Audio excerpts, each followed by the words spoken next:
Hi, this is Avika Gaur. Congratulations to Volga Video. Volga Video has reached 17 million subscribers. Please subscribe Volga Video. Congratulations. So ఎన్నో సినిమాలు మీరు చూసుంటారు, like thrillers కావచ్చు or else love stories కావచ్చు, what ever. స్పెసిఫిక్గా ఇప్పుడు thriller జోనర్కి ఉన్న fans వేరే లెవెల్లో ఉన్నారు. మీ ఇన్వాల్వ్మెంట్ ఎంతవరకు ఉంది ఈ స్టోరీలో? స్టోరీ ఇన్వాల్వ్మెంట్ కంటే నా ఇన్వాల్వ్మెంట్ ఒక విషయంలో ఉంది. ఎప్పుడైతే వీళ్ళు నన్ను కాస్ట్ చేశారో తమిళ్లో, వాళ్ళు తెలుగులో కూడా చేద్దాం అన్నప్పుడు నేను తెలుగు డబ్బింగ్ చేయొద్దు, జస్ట్ ఒరిజినల్గా ఇద్దాం ఆడియన్స్కి, ఆ ఒరిజినల్ ఫీల్ ఇవ్వడానికి మేము బైలింగువల్గా షూట్ చేద్దాం అన్న అడిగాను. చేస్తే బైలింగువల్గా చేద్దాం, డబ్బింగ్ చేయకుండా అన్న. ఐడియా బాగుందని వాళ్ళు they felt good. And proper Telugu Tamil bilingual film ఇది. అంటే మీకు ఆర్టిస్ట్ మాట్లాడేటప్పుడు తమిళ ఆర్టిస్ట్ మాట్లాడినా తెలుగు డైలాగ్సే ఉంటే వాళ్ళ లిప్సింగ్ ఎక్కడ మిస్ అవ్వదు, ఏదో మేనేజ్ చేసేదో అక్కడ ఇక్కడ ఉండదు. డైరెక్టర్ వాజ్ వెరీ పర్టిక్యులర్ అనమాట ఈ విషయంలో. సో ఈ బైలింగువల్ చేసేటప్పుడు ఒక తెలియని ఒక డిఫరెంట్ టాస్క్. అంటే డైలాక్ట్ తెలుగు డైలాక్ట్కి తమిళ డైలాక్ట్కి కొంచెం డిఫరెన్స్ ఉంటుంది, టైం లైన్ డిఫరెన్స్ ఉంటుంది, సెకండ్స్ డిఫరెన్స్ ఉంటుంది, ఎడిట్లో చేయాలన్నా కూడా కొంచెం డిఫరెన్స్ ఉంటుంది. కానీ అవి ఏవి అక్కడ ఇక్కడ మిస్ అవ్వకుండా ఒక షాట్ తెలుగు చేస్తే, నేను ఎగ్జాంపుల్ నేను ఇప్పుడు ఇలా ఉన్నా అనుకోండి, Telugu shot just example, next చేసే షాట్లు కూడా ఇదే ప్రిసైజ్గా ఉండాలి. ఓకే, చాలా కష్టం కదా. నేను ఏదైనా కొంచెం ఎక్స్ట్రా యాడ్ చేస్తే షాట్ ఓకే అయినా ఎడిట్లో మీకు టైం లైన్ మిస్ అవుతుంది.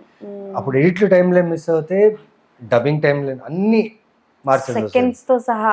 సో ప్రతి ఒక్క యాక్టర్ ఈ సినిమాలో చాలా ప్రిసైజ్గా ఆ ఒరిజినల్ ఫీల్ ఇవ్వడానికి చేసిన సినిమా. ఓకే, సో అంటే లైక్ సంభవామి యుగ యుగ was the first. Yeah, so అది ఆఫర్ ఎలా వచ్చింది? అది చాలా వెరైటీగా వచ్చింది. నేను యాక్చువల్లీ నేను డ్యాన్స్ టీచర్ ముందు. ఓకే, సో నేను డ్యాన్స్ అవి నేను నేర్చుకుంటే ఇక్కడ వచ్చి ఇండస్ట్రీకి వచ్చి ట్రై చేస్తున్నప్పుడు తేజ గారు జై సినిమాకి ఆడిషన్స్ పెట్టాడు. ఓకే, అప్పుడు పేపర్ న్యూస్ ఆంధ్రజ్యోతి ఇలాంటి పేపర్స్లో పెద్ద పెద్ద పేపర్స్లో కార్నర్లో ఇలా ఆడిషన్ కాల్స్ ఉండేది. సో ఆడిషన్ కాల్ చూసి నేను బళ్ళారి నుంచి బయలుదేరి ఇక్కడ వచ్చి ఆ ఆడిషన్ ఇచ్చినప్పుడు రామానంద్ గారు అని చెప్పి ఒక యాక్టింగ్ టీచర్, ఆయనకు ఇన్స్టిట్యూట్ ఉంది. సో ఆ ఆడిషన్కి వెళ్ళినప్పుడు ఆడిషన్ అడిగారు, ఎన్టీఆర్ గారి డైలాగ్ చెప్పా, ఆది సినిమా డైలాగు, అమ్మతోడు అడ్డంగా ఆ ముందు మొత్తం మోనోలాగ్ చెప్పి బాగా ప్రాక్టీస్ చేసి వెళ్ళి చెప్పిన తర్వాత ఇంకేం వచ్చుదా, నేను డ్యాన్స్ బాగా చేస్తాను సార్. అవునా, నా దగ్గర స్పీకర్ సౌండ్స్ ఏం లేదన్న.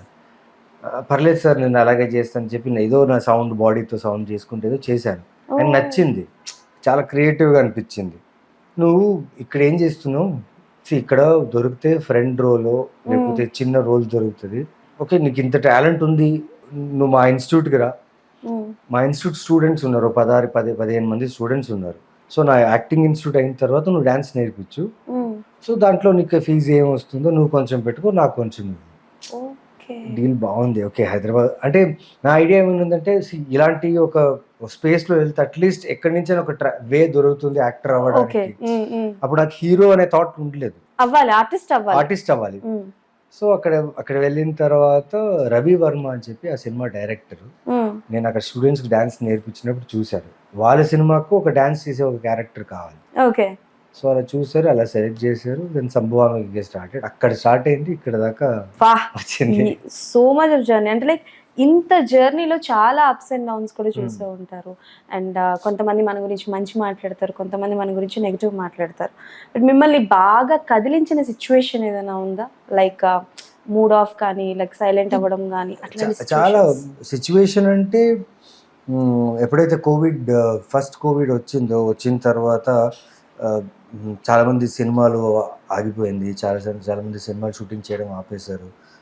ఆ టైంలో నాకు ఓటీటీలో నా సినిమాలు అంటే నేను షూట్ చేసిన సినిమాలు ఓటీటీకి అప్పుడు కాంటెంట్ కావాలి. సో నా సినిమాలు ఓటీటీకి ఇచ్చారు.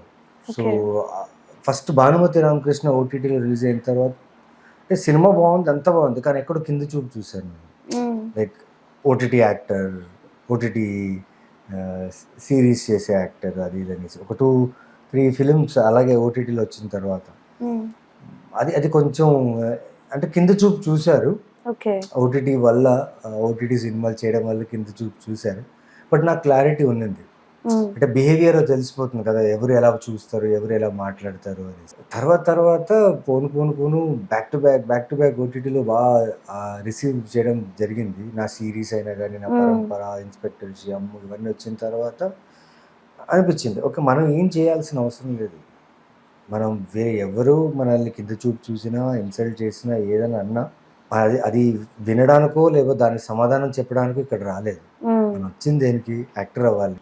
మాలో ఒక పురుగు ఉంది కదా, ఒక యాక్టర్, ఒక ప్యాషన్, ఒక సినిమాలు, ఆడియన్స్, జనాలు చూడాలి, అప్రిషియేషన్ రావాలి, అది ఇంపార్టెంట్ నాకు.